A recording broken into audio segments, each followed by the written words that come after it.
Good afternoon, you are highly welcome to perfect children academy. नमस्कार साथियों, perfect children academy पे आपका हार्दिक स्वागत है। आज ह्यूमन रिप्रोडक्शन के तहत हम लोग गैमेटोजेनेसिस की बात करेंगे। हम जानते हैं कि गैमेटोजेनेसिस का मतलब होता है युग्मन या युग्मक जनन, और हम जानते हैं कि यह युग्मक जो है दो तरह के होते हैं। यानी मेल के अंदर जो टेस्टिस के अंदर बनेगा वो स्पर्म बनेगा, एक युग्मक होगा यानी शुक्राणु बनेगा, और फीमेल के अंदर जो है ओवम यानी थ्रू ओवोजेनेसिस के थ्रू ओवम बनेगा, और पुरुष में जो है स्पर्मेटोजेनेसिस के थ्रू स्पर्म का निर्माण होता है। और हम जानते हैं कि पुरुष में जो है स्पर्म का निर्माण जो होना है वो पबर्टी आने के बाद और टिल डेथ तक जो है स्पर्म का निर्माण होता है। लेकिन इसके विपरीत महिलाओं में जब हम देखेंगे तो उनके अंदर ओवोजेनेसिस की प्रक्रिया बिफोर बर्थ स्टार्ट होती है। ये बड़ी मार्के की बात है, बिफोर बर्थ स्टार्ट होती है और टिल डेथ तक नहीं, अराउंड 50 ईयर यानी टिल मेनोपॉज तक ये प्रक्रिया चलती रहती है। तो गैमेटोजेनेसिस के में हम लोग दो चीजें देखते हैं। गैमेटोजेनेसिस में हम मेल के अंदर देखेंगे क्या होगा, हमारा स्पर्मेजीनेसिस के तहत हम स्पर्म का निर्माण देखेंगे, और फीमेल के केस में ओवोजेनेसिस के थ्रू हम ओवम का निर्माण देखेंगे। आज हम लोग बात करेंगे स्पर्मियोजेनेसिस की बात करेंगे। तो आइए देखते हैं कि स्पर्मियोजेनेसिस यानी शुक्र जनन की प्रक्रिया कैसे होती है, कैसे शुक्राणुओं का निर्माण होता है, इसको हम लोग आज देखेंगे। और ये भी हम देखेंगे कि हार्मोनल कंट्रोल क्या है और किस तरह से ये बनता है, और जो टेक्निकल टर्म है उसके बारे में भी हम लोग बात करेंगे। तो आइए हम लोग सीधे चलते हैं लेक्चर की तरफ। देखिए, आज हम लोग बात कर रहे हैं स्पर्मियोजेनेसिस।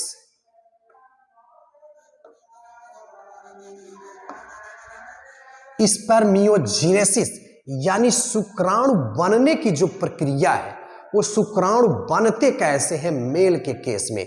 इसके प्रीवियस लेक्चर में हम लोगों ने बातें की है कि टेस्टिस के अंदर सेमनीफेरस ट्यूब्यूल, टेस्टिस के अंदर टेस्टिकुलर लोब्यूल होते हैं। जिस तरह से संतरा होता है उसके अंदर आप लोब देखे हैं, ठीक उसी तरह से टेस्टिस के अंदर टेस्टिकुलर लोब्यूल होते हैं। इसके बारे में हम लोगों ने बात की है। और उन्हीं टेस्टिक्यूलर लोब्यूल के अंदर सेमनीफेरस ट्यूब्यूल पाए जाते हैं। जैसे ये हमारा है, ये देखिए, अगर हम इस सेमनीफेरस ट्यूब्यूल का सेक्शन हम अगर ऐसे है ये काट ले तो हमको क्या मिलता है। इस सेमनीफेरस ट्यूब्यूल के अंदर हमको दो तरह की सेल यहां पे दिखाई देती हैं। ये सेमनीफेरस ट्यूब्यूल के अंदर हमको दो तरह की जो इनर लाइनिंग है उसके अंदर हमको इस तरह से आप देखेंगे कि क्यूबॉइडल सेल दिखाई देती हैं। इन्हीं क्यूबॉइडल सेल को, ये जो क्यूबॉइडल सेल आपको दिखाई दे रही हैं, इन्हीं को हम जर्म एपिथेलियल सेल, इन्हीं को हम जर्म एपिथेलियल सेल कहते हैं। इन्हीं जर्म यही जर्म एपिथेलियल है। इन्हीं जर्म एपिथेलियल सेल से हमारा शुक्राणु का निर्माण होना है। तो आइए देखते हैं, ये जर्म एपिथेलियल सेल से जो बनता है उसको हम जर्म एपिथेलियल या स्पर्मेटोगोनिया, ये सारे जो बन रहे हैं इसको हम स्पर्मेटोगोनिया कहते हैं। अगर हम एक को लेंगे तो स्पर्मेटोगोनियम कहते हैं। तो आइए सबसे पहले हम देखते हैं इन्हीं जर्म सेल से जो स्पर्मेटोगोनियम बना, यानी एक स्पर्मेटोगोनियम, एक को हम लेंगे तो स्पर्मेटोगोनियम, यानी सिंगल को लेंगे तो स्पर्मेटोगोनियम कहते हैं, और प्लूरल ले लेंगे तो स्पर्मेटोगोनिया हो जाएगा। तो आइए सबसे पहले हम एक इस प्रक्रिया को देखते हैं। तो हम देखते हैं कि जब शुक्राणु का बनना होता है, यानी स्पर्मेटोजेनेसिस की प्रक्रिया दो चरणों में पूरी होती है। एक सबसे पहला जो काम हमारा होगा वो क्या होगा, पहला जो चरण हमारा होगा, यानी जो स्पर्मेटोगोनियम जो होगा, यानी जो स्पर्मेटिड होंगे, ये स्पर्मेटोगोनियम का किसमें, स्पर्म का यानी जर्म सेल का, जो जर्म एपिथेलियल सेल है जिसको हम स्पर्मेटोगोनियम कह रहे हैं, इसका किसमें परिवर्तन होगा भाई, पहला काम स्पर्मेटिड में परिवर्तन होगा। स्पर्मेटिड में परिवर्तन होगा। पहली बात ये हम देखेंगे। और सेकेंड स्टेप में हम देखेंगे कि ये स्पर्मेटिड का परिवर्तन हो जाएगा स्पर्म में। तो ये दो चरण आएंगे। अब हम लोग एक एक को बारी बारी देखते हैं कि स्पर्मेटोगोनियम से स्पर्मेटिड कैसे बनते हैं, और फिर हम देखेंगे कि इस स्पर्मेटिड से स्पर्म का निर्माण कैसे होता है। इन दोनों फेज को हम लोग बारी बारी से देखते हैं। तो सबसे पहले हमने बात किया कि जो हमारा स्पर्मेटोगोनियम है, एक को हम यहां से ले रहे हैं, ये जर्म एपिथेलियल सेल है, ये है हमारी स्पर्मेटोगोनियम। ठीक, पहला हम एक ले रहे हैं स्पर्मेटोगोनियम। अब ये स्पर्मेटोगोनियम करेगा क्या? देखिए, इस स्पर्मेटोगोनियम के अंदर जब अभी हम लोग हार्मोन कंट्रोल में देखेंगे, टेस्टोस्टेरोन का इसके ऊपर जब इफेक्ट होगा तो ये स्पर्मेटोगोनियम करेंगे क्या? इन्फ्लुएंस होंगे और प्रभावित हो जाएंगे। तो प्रभावित होकर के सबसे पहला काम इनके अंदर होगा मल्टीप्लिकेशन होगा, यानी माइटोटिक डिवीजन होगा, यानी अपनी ये संख्या को पहले बढ़ाएंगे। देखिए, जैसे यहां से एक संख्या एक यहां हो गई, ये माइटोटिक डिवीजन हुआ, फिर अपनी संख्या को देखिए बढ़ा रहे हैं ये, फिर माइटोटिक डिवीजन हुआ। इसका मतलब ये हुआ कि जो हमारे ये स्पर्म एक, ये जो स्पर्मेटोगोनिया है, वो अपनी संख्या को क्या कर रही है? बढ़ा रही है। या स्पर्मेटोगोनियम जो है अपनी संख्या को रैपिडली बढ़ाते हैं ताकि अपने संख्या को मेंटेन कर पाए। अब देखिए, जब ये संख्या बढ़ जाती है तो क्या होता है? उसके बाद हम चलते हैं, जब संख्या बढ़ जाती है तो इनमें से कुछ सेल, सभी नहीं, कुछ स्पर्मेटो अभी भी क्या है? ये स्पर्मेटोगोनियम है, अपनी संख्या को इन्होंने बढ़ा लिया है, अभी भी ये स्पर्मेटोगोनियम ही है। अब क्या होता है? इन्हीं स्पर्मेटोगोनियम में से कुछ सेल जो है रैपिडली ग्रो करती हैं, और रैपिडली ग्रो करके वो प्राइमरी जो है स्पर्मेटोसाइट बनाती हैं। तो सबसे पहला जो हमारा काम क्या हो रहा है? स्पर्मेटोसाइटोजेनेसिस। फर्स्ट स्टेप में हम लोग चल रहे हैं अब स्पर्मेटोसाइटोजेनेसिस, यानी स्पर्मेटोसाइटोजेनेसिस के अंदर हम क्या देख रहे हैं कि इस स्पर्मेटोसाइटोजेनेसिस के अंदर, यानी अब साइटोजेनेसिस अभी हो रही है। अब देखिए क्या होता है, इन्हीं सेल में से कुछ, जिसको अभी हम लोगों ने स्पर्मेटोगोनियम कहा, ये स्पर्मेटोगोनिया, कुछ स्पर्मेटोगोनिया क्या करती हैं? अपने साइज को तेजी से बढ़ा देती हैं। जैसे यहां पे देखें, एक हमने बड़ा सा स्पर्मेटोगोनियम ले लिया, ठीक, ये बड़ा सा स्पर्मेटोगोनियम जब ले लिया तो ये अपनी साइज को देखिए बढ़ा लिया है, काफी बड़ा कर लिया है। तो ये ग्रोथ फेज है। अभी ये ग्रोथ फेज थी, अभी ये हमारा क्या हुआ भाई? ग्रोथ फेज है। अब जब अपनी संख्या को ये बढ़ा लिया है तो देखिए साइज बढ़ गई, इसकी नरिशमेंट काफी एक्वायर किया है। तो अब इसका नाम क्या है? इसका नाम देखिए, यहां पे हमने लिखा है फर्स्ट स्पर्मेटोसाइट, यानी प्राइमरी स्पर्मेटोसाइट। अभी भी आप देख रहे हैं कि ये जर्म एपिथेलियल सेल है, ये ध्यान रखिएगा, ये 2n है, यानी इसमें क्रोमोसोम की संख्या 46 है, 2n है। अब ये जब अपनी संख्या को बढ़ाया है तभी भी आप देखेंगे इसका हमने नाम बदल दिया, यानी बढ़ गया तो इसका नाम क्या किया? बदल दिया। इसीलिए देखिए हमने इसको लाल रंग से बनाया, दूसरे रंग से बनाया है। ये हमारी हो गई, अब इसका नाम बदल गया, इसका नाम क्या हो गया? Primary spermatocyte. याद रखिएगा, ये हमारा नाम है प्राइमरी स्पर्मेटोसाइट। और आप ध्यान रखिएगा कि प्राइमरी स्पर्मेटोसाइट में भी जो क्रोमोसोम का नंबर है वो 46 ही है, यानी 2n ही है। अभी इसमें कुछ किया नहीं हमने, सिर्फ इसके साइज को बढ़ाया है। अब देखिए, जब ये साइज बढ़ जाती है उसके बाद, चूंकि साइज बढ़ गई, अब ये स्पर्म बनाने के लिए तैयार है। अब क्या होता है, इसके अंदर जब ये साइज बढ़ जाती है तो माइटोटिक डिवीजन होता है। अब अभी तक तो माइटोटिक डिवीजन था इधर, अब क्या होता है जब ये साइज बढ़ गई, अभी तक तो माइटोटिक डिवीजन चल रहा था, इसके वजह से साइज बढ़ी है। सबसे पहला काम इसमें ये होता है कि इसमें जो है मियोटिक डिवीजन होता है। मियोसिस जिसको हम कहते हैं मियोसिस फर्स्ट, जहां पे मियोसिस फर्स्ट आकर होगी इस बढ़ी हुई सेल में।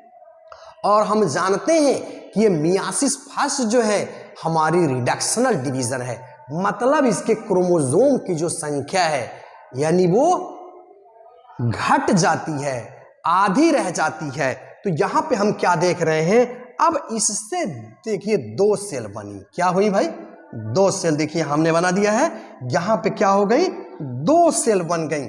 हाँ, जैसे ये रिडक्शनल डिवीजन है, ये मियोटिक फर्स्ट, मियोसिस जो फर्स्ट है ये रिडक्शनल डिवीजन है। अब इसका नाम बदल गया, अब इसका नाम क्या हो गया, इसमें देख रहे हैं क्रोमोसोम की जो संख्या हो गई वो n हो गई, यानी 23 हो गई। अब इसको हम कहेंगे, इसको नाम देंगे सेकेंडरी स्पर्मेटोसाइट। प्राइमरी से जो बना, प्राइमरी में 2n था, ध्यान रखिएगा, और सेकेंडरी में जब हम आते हैं तो ये हो जाती है सेकेंडरी स्पर्मेटोसाइट। यहां पे हो जाती है क्रोमोसोम की संख्या रिड्यूस हो जाती है, यानी n हो जाती है। यानी यहां पे क्या हो गया, 46 के बजाय अब 23 हो गया। तो अब इसमें भाई 23 जो है 22 प्लस x भी हो सकता है और 22 प्लस y भी हो सकता है, लड़का भी हो सकता है, लड़की भी हो सकती है, ये भी ध्यान रखिएगा। अब यहां तक समझ में आ गई बात, ये हमारे हो गए सेकेंडरी स्पर्मेटोसाइट, यहां पे n नंबर ऑफ क्रोमोसोम हो गया। अब देखें ये सेकेंडरी स्पर्मेटोसाइट, अब इसमें क्या होता है, पुनः जो है अब यहां पे मियोसिस, मियोटिक, यानी यहां पे पुनः मियोटिक सेकंड होती है, यानी मियोसिस सेकंड की प्रक्रिया संपन्न होती है। और आप जानते हैं कि यह इक्वेशनल डिवीजन होता है। तो इक्वेशनल डिवीजन में अब क्या होगा, यहां से पुनः जो है दो सेल देखिए बनी, ये देखिए दो सेल इससे बन गई, ठीक है भाई। देखिए यहां पे दो सेल का निर्माण हो गया, यहां पे दो सेल बन गई। ये दो सेल जो बनी ये मियोसिस सेकंड, यानी मियोटिक सेकंड डिवीजन, ये हम जान रहे हैं इक्वेशनल डिवीजन है। यानी इसमें अगर n है तो यहां भी क्रोमोसोम की संख्या क्या होगी भाई, n ही होगी। तो इस तरह से हम क्या देख रहे हैं, सेकेंडरी स्पर्मेटोसाइट से हमारे जो बने ये, यानी इससे दो बन गए, इससे दो बन गए, इस तरह से हम कुल मिला के देख रहे हैं कि प्राइमरी जो है जो स्पर्मेटोसाइट था उससे आकर के एट द लास्ट 4 संरचनाएं जो बनी हैं, हाँ इनका नाम होगा, इन 4 संरचनाओं को ध्यान दीजिएगा, एक अलग नाम देंगे, इसको हम कहेंगे स्पर्मेटिड, वेरी इंपॉर्टेंट। ये जो बन गए इनका नाम अब हो गया स्पर्मेटिड, यानी सेकेंडरी स्पर्मेटोसाइट के डिवीजन से जो चीज बनी वो हो गई हमारी स्पर्मेटिड। ये क्रोमोसोम ही है लेकिन इनके अंदर मोटेलिटी नहीं है, इनके अंदर पूंछ नहीं आई है, इनका शेप साइज राउंडेड ही है। तो ये बात आप समझ गए, स्पर्मेटिड का निर्माण होना। अब हम लोग आगे की तरफ बढ़ेंगे। अब इस स्पर्मेटिड से, यानी प्रत्येक स्पर्मेटिड के अंदर अब बनेगा स्पर्म का निर्माण होगा। तो ये स्पर्म का निर्माण होना, इसको हम कहेंगे स्पर्मियोजेनेसिस, ध्यान दीजिएगा, यानी स्पर्मेटिड से स्पर्म का निर्माण होना कहलाता है स्पर्मियोजेनेसिस या स्पर्मेटिलियोसिस के नाम से भी जानते हैं। तो ये रहा हमारा, यानी स्पर्मेटिड से स्पर्म का निर्माण होना। एक तरह से ये मेटामॉर्फोसिस हो रहा है, यानी या स्पोरोजुआ भी कहते हैं, स्पोरोजुआ या स्पर्म इसको कहें। जुआ माने एनिमल होता ही है, यानी एनिमल हो गया, यानी तैरने लगा, टहलने लगा, घूमने लगा। तो यहां तक आप समझ गए कि किस तरह से स्पर्मेटोगोनियम से हमारा स्पर्मेटिड का निर्माण हुआ और स्पर्म का निर्माण हुआ है। तो अभी हमने चरण में बात किया कि स्पर्मियोजेनेसिस की प्रक्रिया में हमने यह देखा कि पहला जो हमारा था वो स्पर्मेटोसाइटोजेनेसिस था, यानी यहां से लेकर के यहां देखें स्पर्मेगोनिया मल्टीप्लाई किए, फिर हमारा प्राइमरी क्या हुआ, स्पर्मेटोसाइट बना, फिर स्पर्मेटोसाइट के बाद आप देख रहे हैं कि यहां सेकेंडरी स्पर्मेटोसाइट बना। तो यहां तक यानी स्पर्मेटोगोनियम से लेकर के सेकेंडरी स्पर्मेटोसाइट तक के बनने की प्रक्रिया आप देख रहे हैं, इसको हम कहेंगे स्पर्मेटोसाइटोजेनेसिस, याद रखिएगा। ठीक, यहां साइटोजेनेसिस हो रही है। अब हम लोग आगे की तरफ बढ़ेंगे। अब इस स्पर्मेटिड से जो निर्माण हुआ है, यहां आप देख रहे हैं स्पर्म का निर्माण होना, इसको हम कहेंगे स्पर्मियोजेनेसिस। यानी स्पर्मेटिड से स्पर्म का निर्माण होना स्पर्मियोजेनेसिस कहलाएगा, और स्पर्मेगोनिया से सेकेंडरी स्पर्मेटियोसाइट तक का बनना हमारा हो जाएगा स्पर्मेटोसाइटोजेनेसिस। तो स्पर्मेजियोनेसिस और स्पर्मेटोसाइटोजेनेसिस, ये दोनों बातें आप समझ गए। तो किस तरह से स्पर्म का निर्माण हुआ ये बात आप समझ गए। तो अब हम लोग आगे की तरफ बढ़ते हैं। जब ये स्पर्म बन जाते हैं तो क्या ये तत्काल रिलीज हो जाते हैं? नहीं, आप जानते हैं कि जब ये स्पर्म बन जाते हैं तो आइए अब देखते हैं इनकी क्या कहानी होगी, क्योंकि ये मैच्योर नहीं है अभी। इनको मैच्योरिटी ऑब्टेन करने के लिए अभी एपिडिडाइमिस में जाना है, तो इसके पहले ये नरिशमेंट एब्जॉर्ब करेंगे। अब हम चलते हैं इधर। अब ध्यान दीजिए, ये जो हमारे स्पर्म हैं जो अभी नए नए बने हैं, जिसको हम स्पोरोजुआ कहते हैं, अब ये क्या करते हैं? अब ध्यान दीजिए, यहां पे आ जाइए, सर्टोली सेल। इसके प्रीवियस लेक्चर में मैंने बताया था कि सर्टोली सेल को नर्स सेल भी कहा जाता है। ये क्या करती हैं? जो इमैच्योर स्पर्म है उसको क्या करती हैं? नरिशमेंट अवेलेबल कराती हैं। अब ये क्या करते हैं? ये जो लंबी लंबी सेल आप देख रहे हैं, यही हमारी है सर्टोली सेल। ये क्या है भाई? Sertoli cell. Sertoli cell. तो इन सर्टोली सेल के अंदर अब ये स्पर्म अपने सिर को क्या करता है? हेड वाले पोर्शन को घुसेड़ देता है फॉर नरिशमेंट। इसके अंदर आप देखिए, यहां हमने दिखाया है ये स्पर्म अब क्या करते हैं? अपने सिर को सर्टोली सेल के अंदर घुसेड़ देते हैं और इससे नरिशमेंट लेते हैं। तो सर्टोली सेल के अंदर अब ये आ गए, अपना नरिशमेंट ले रहे हैं। तो क्या नरिशमेंट लेते ही रहेंगे भाई? इनको बाहर भी तो निकलना है, इनके साथ साइटोप्लाज्म भी तो चिपका हुआ है। बाद में क्या करते हैं? ये जब नरिशमेंट प्रॉपर मतलब मैच्योरिटी इनके अंदर आती है तो ये अपने सिर को सर्टोली सेल से बाहर खींचते हैं, और बाहर खींच करके ये ल्यूमेन, ये जो खाली स्थान आपको दिखाई दे रहा है, ये हमारा है ल्यूमेन। और ये क्या करते हैं? अपने सिर को निकाल करके ये ल्यूमेन में आते हैं। क्या करते हैं भाई? ल्यूमेन में आ जाते हैं।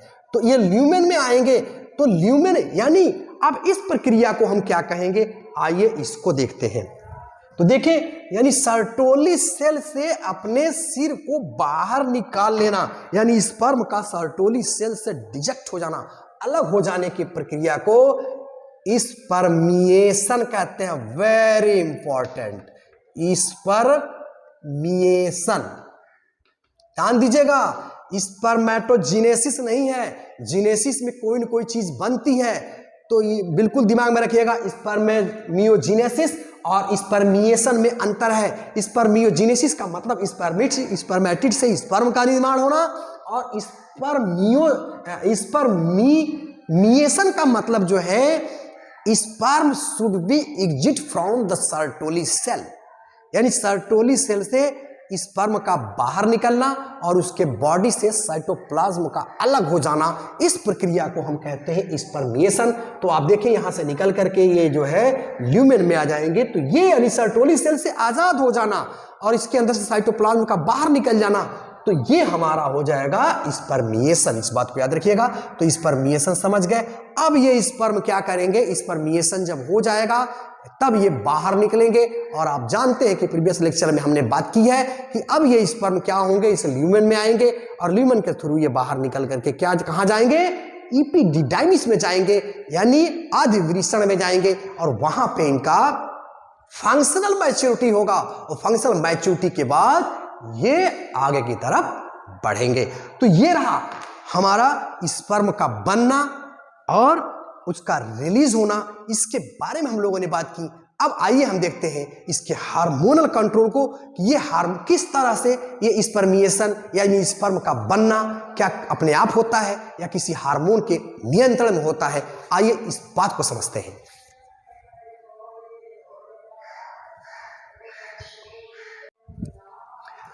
अब आइए थोड़ा सा हम लोग स्पर्म को देख लेते हैं कि स्पर्म, अभी हमने देखा कि स्पर्मेटिड से स्पर्म बना, तो स्पर्म, वो जो स्पर्मेटिड था उसके अंदर क्या संरचनाएं थी। मोटे मोटे रूप में अगर देखें तो जो हमारा स्पर्मेटिड है, सपोज कर लीजिए हमारा स्पर्मेटिड है, अभी आपने देखा कि ये गोलाकार संरचना है, तो इसके अंदर क्या क्या है भाई, याद रख लीजिएगा, CNG माइटी है, बस CNG माइटी है। CNG क्या है भाई, शक्तिशाली होता ही है। तो इसके अंदर क्या होगा, हम देख रहे हैं कि ये जो हमारा स्पर्मेटिड है इसके अंदर क्या होगा भाई, सेंट्रियोल होगा, न्यूक्लियस होगा, गाल्गी बॉडी होगा और माइटोकॉन्ड्रिया होगा। इतनी चीजें तो रहनी ही रहनी है। अब ये जो हमारा स्पर्मेटिड है अब स्पर्म में कैसे कन्वर्ट हो गया, यानी एक तरह से कहें कि इसका मेटामॉर्फोसिस हो गया या स्पर्मेटोजोआ में कैसे कन्वर्ट हो गया। हम जानते हैं कि जो हमारा स्पर्म है ये सबसे पहले इसका आगे का सेल है भाई, इसके बाद सेल के बाद आप देखते हैं कि इसका नेक होता है, नेक के बाद इसका मिडिल पीस होता है, अब मिडिल के बाद पूंछ होती है। ये तो जनरल सी संरचना है भाई। तो हम लोग थोड़ा सा देख लेते हैं कि ये जो हमारा हेड पोर्शन है ये कैसे बना हुआ है, किन चीजों के मिलने से बना हुआ है। तो देखिए जो हेड है ये हमारा, ये जो एक स्पर्मेटिड जो है, स्पर्मेटोजोआ यानी स्पर्म में जो कन्वर्ट हो रहा है, इसका हेड का बनना है। तो हेड में देखें क्या क्या चीजें आती हैं। देखिए इसमें एक्रोसोम और प्लस न्यूक्लियस मिला देंगे आप, न्यूक्लियस। तो ये एक्रोसोम और न्यूक्लियस मिलकर के क्या बना लेंगे भाई, इसके हेड का निर्माण कर लेंगे। तो ये बात आप ध्यान रखिएगा। और ये भी आप जानते हैं कि जो एक्रोसोम है एक तरह से ये क्या है भाई, एक्रोसोम जो है गाल्गी बॉडी से ही बना है। तो गाल्गी बॉडी से बनना है, गाल्गी बॉडी में एंजाइम होते हैं, तो ठीक उसी तरह से इसके अंदर भी एंजाइम होते हैं जिसको हम स्पर्म लाइसिन के नाम से जानते हैं। ठीक है, स्पर्म लाइसिन। तो ये क्या करेगा भाई, ओवम के अंदर जब जाएगा तो इसी से स्पर्म लाइसिन जब सिक्रीट होगा तो वो उसको पेनिट्रेट करता हुआ अंदर की तरफ घुस जाएगा। तो हमने क्या देखा कि हेड का निर्माण जो है एक्रोसोम और न्यूक्लियस से मिलकर के हो गया। ठीक, अब न्यूक्लियस से आप जानते हो, न्यूक्लियस से तो न्यूक्लियस का निर्माण होना ही है भाई। इसके अंदर मान लीजिए न्यूक्लियस है, न्यूक्लियस से किसका निर्माण हो गया, न्यूक्लियस का निर्माण हो गया। हाँ, ये हमारी हो गई नेक रीजन। अब ये देखें जो नेक रीजन है, इस नेक का बनना ये कहां से संपन्न होता है। तो देखें ये जो नेक बनती है ये इसके सेंट्रियोल से बनती है। और सेंट्रियोल आप जानते हैं कि दो तरह की होती है, एक जो नेक के पास में है इसको हम प्रॉक्सिमल सेंट्रियोल कहेंगे। क्या कहेंगे भाई, प्रॉक्सिमल सेंट्रियोल। ध्यान दीजिएगा, नेक के जो पास है इसको हम प्रॉक्सिमल सेंट्रियोल कहेंगे। ये प्रॉक्सिमल सेंट्रियोल जो नेक के पास है ये मुख्य रूप से क्या करेगा, जब वो बनेगा तो क्लीवेज में, यानी जब जाइगोट बन जाएगा तो क्लीवेज में उसके क्लीवेज में ये महत्वपूर्ण रोल प्ले करता है।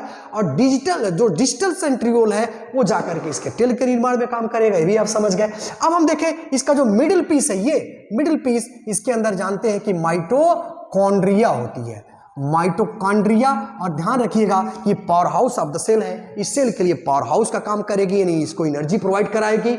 और ये आप जानते हैं कि इसके अंदर जो माइटोकॉन्ड्रिया पाई जाती है वो क्या करती है भाई, एनर्जी प्रोवाइड करने के साथ ही इसका रूप देखेंगे आप तो स्पाइरली अरेंज्ड होती है। इस बात को ध्यान रखिएगा। और आप जानते हैं कि जो प्रॉक्सिमल सेंट्रियोल है उससे टेल का निर्माण होना है। तो इस तरह से हम क्या देख रहे हैं कि ये जो हमारा एक स्पर्मेटिड है वो स्पर्मेटोजोआ यानी स्पर्म में कन्वर्ट हो जा रहा है, एक तरह से मेटामॉर्फोसिस हो रही है। तो ये बात आप ध्यान रखिएगा। अब हम लोग चलते हैं आगे की तरफ बढ़ते हैं कि क्या ये कंट्रोल कैसे होता है, कंट्रोल यानी मैकेनिज्म क्या है। तो देखिए मैकेनिज्म में क्या है, हम जानते हैं कि जब प्यूबर्टी हिट करती है तो जो सबसे पहली बात है हाइपोथैलेमस, ये मास्टर ग्लैंड है तो हाइपोथैलेमस से क्या होता है, एक हार्मोन निकलता है जिसे GnRH यानी गोनेडोट्रोपिक रिलीजिंग हार्मोन निकलता है। अब ये क्या करेगा, जब ये निकलेगा तो पिट्यूटरी जो मास्टर ग्लैंड के नाम से जानी जाती है, पिट्यूटरी का जो एंटीरियर पिट्यूटरी है, एंटीरियर पिट्यूटरी, ये GnRH जाता है पिट्यूटरी के पास और हार्मोन जब पहुंचता है तो इसके एंटीरियर पोर्शन पे ये हिट जब करता है तो कहता है कि भैया अब तुम हार्मोन का सिक्रीशन करो। तो ये दो तरह का हार्मोन सिक्रीट करती है, ध्यान दीजिएगा, वेरी इंपॉर्टेंट, FSH, ठीक है। एंटीरियर पिट्यूटरी ने क्या किया, दो तरह का हार्मोन सिक्रीट किया, एक FSH और दूसरा LH, या इसी को ICSH भी कहते हैं, इंटरस्टिशियल सेल स्टिमुलेटिंग हार्मोन। अब हम लोग एक एक को करके देखते हैं कि ये कैसे रेगुलेशन होता है। तो देखिए, सबसे पहले जो FSH है, ये इसमें ध्यान दीजिएगा, यहां पे यस है, यस लेटर से निकाल, याद कर लो भाई। यस से क्या होगा, सर्टोली सेल भी आती है, याद रखिएगा, और यस से सुस्त भी याद कर लेना। अभी इसका दोनों का रूल हम देखते हैं। तो इससे क्या होगा, ये किसको करेंगी भाई, सर्टोली सेल, सर्टोली सेल। अभी हम यहां देख रहे हैं कि इसमें क्या दिख रही है हमको, ये लंबी लंबी जो सेल दिखाई दे रही हैं, ये सर्टोली सेल है या नरिशमेंट प्रोवाइडिंग सेल है। ये नरिशमेंट देती हैं स्पर्म को फॉर मैचुरेशन के लिए। तो ये क्या करती है, FSH जो है सर्टोली सेल को स्टिमुलेट करती हैं कि अब देखें, ये जो हमारी सर्टोली सेल है, अब हम देखते हैं कि FSH ने क्या किया, सर्टोली सेल को स्टिमुलेट किया। तो सर्टोली सेल ने काम क्या किया भाई, इसने क्या किया, सबसे पहले